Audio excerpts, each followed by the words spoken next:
नमस्कार मित्रमैत्रिणींनो, मी श्वेता. स्वागत आहे आपल्या रेसिपी कट्टा या मराठी चॅनलवर. आज आपण सेलिब्रेट करणार आहोत नवीन वर्षाचा सर्वात पहिला सण म्हणजेच मकर संक्रांत. आणि संक्रांत आपण सेलिब्रेट करतो तिळगुळाचे लाडू खाऊन.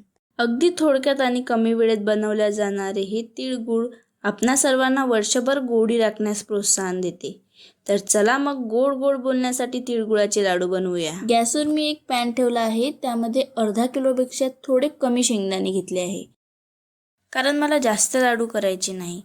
तुम्हाला आवश्यक आहे तेवढे तुम्ही घ्यायचे आहे, फक्त प्रमाण लक्षात ठेवायचे आहे. मीडियम फ्लेमवर शेंगदाणे आपल्याला जवळजवळ 10 ते 12 मिनिट व्यवस्थित भाजून घ्यायचे आहे. बऱ्याच वेळेस आपण खूप हाय फ्लेमवर शेंगदाणे भाजतो, पण त्यात काय होते, एकदा कढई पूर्णपणे तापली की शेंगदाणे खूप वेगाने भाजले जातात आणि लवकर भाजण्याच्या नादात ते जास्त भाजले जातात आणि जळूनसुद्धा जातात. त्यामुळे ते मीडियम फ्लेमवरच भाजावे. आता मीडियम फ्लेमवर शेंगदाणे भाजत असताना त्यात कंटिन्यू चमचा फिरवत राहायचा आहे, जेणेकरून शेंगदाणे सगळे एकसारखे भाजले जातील. आणि मग हे भाजलेले शेंगदाणे एका प्लेटमध्ये काढून घ्यायचे आहे. आणि आता पॅन गरम आहेच, तर त्यामध्ये आपले अर्धा किलो तीळसुद्धा भाजून घ्यायचे आहे. आणि शेंगदाण्याप्रमाणेच तीळसुद्धा मीडियम फ्लेमवर 10 ते 12 मिनिट परतून घ्यायचे आहेत.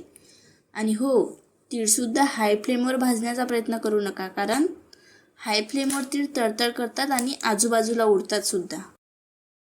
आणि जर तुम्ही अर्धा किलो शेंगदाणे घेत असाल तर त्याच्या प्रमाणात 1 किलो तीळ घ्यायचे आहे.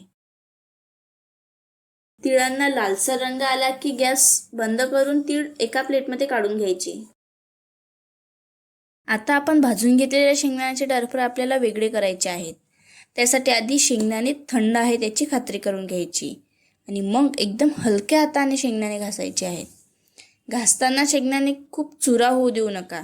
चुरा झाल्यावर त्यातून त्याचे टरफल काढायला जरा अवघडच जाते. अगदी शेंगदाण्याचे 2 तुकडे होतील एवढाच जोर लावायचा आहे.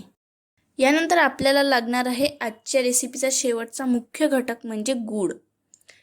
मी 1 किलो गूळ वापरला आहे. तुम्हाला जर जास्त गूळ आवडत असेल तर तुम्ही थोडा अजून जास्त गूळ वापरू शकता. आता एका मिक्सरच्या मोठ्या भांड्यामध्ये आपण भाजलेले शेंगदाणे आणि आपण घेतलेल्या गुळापैकी अर्धा गूळ घ्यायचा आणि तो फिरवून घ्यायचा आहे.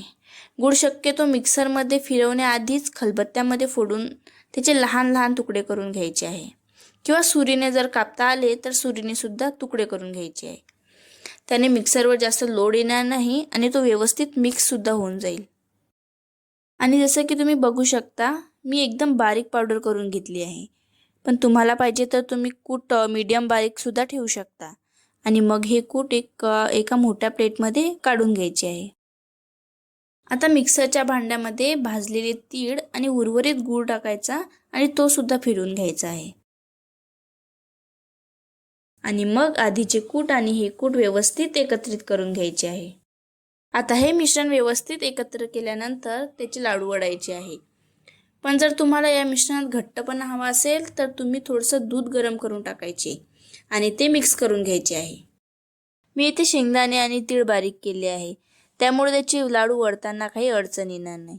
पण जर तुम्ही मिश्रण मीडियम बारीक किंवा जाड ठेवणार असाल तर होऊ शकते त्याचे सहजासहजी लाडू वळला जाणार नाही. आणि अशा वेळी गूळ हा मिक्सरमधून न काढता एका कढईमध्ये गरम करून तो पातळ करायचा आहे. आणि मग या शेंगदाणे आणि तिळाच्या मिश्रणात टाकायचा, ज्यामुळे त्यात घट्टपणा आणि ओलसरपणा येईल आणि लाडू वळण्यास सोपं जाईल.